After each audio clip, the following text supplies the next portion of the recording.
Hello, Heart of Mary. Hey, so just a little bit on suffering.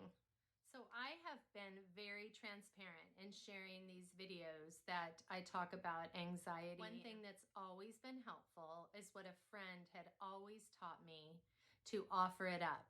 And I'm sure you've heard the same thing. Offer up your suffering for the souls in purgatory. Offer your suffering up for the sin of the world. Offer your suffering up for someone who needs to know Jesus.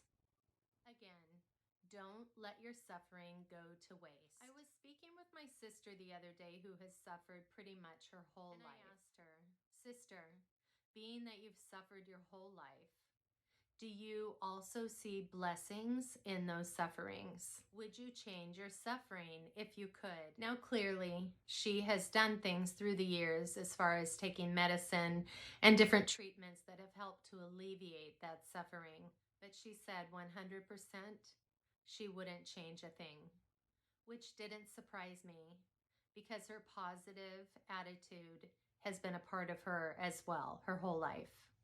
I wanted to read to you this little treasure that I found.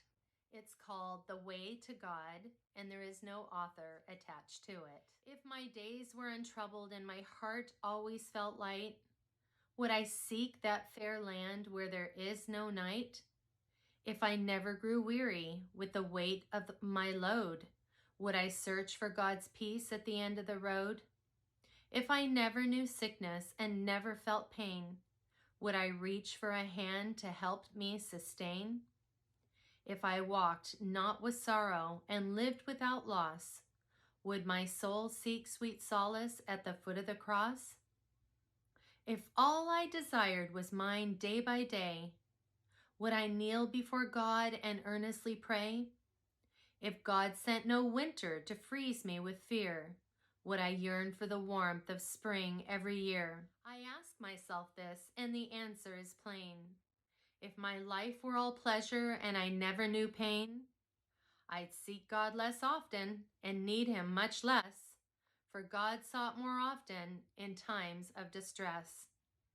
And no one knows God or sees him as plain as those who have met him on the pathway of pain. I hope this helped today, and I hope it helps to know that you are not alone in your suffering. And I for sure pray for all who connect to Heart of Mary.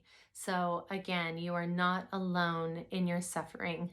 God bless you. You have a great day. Bye, everyone.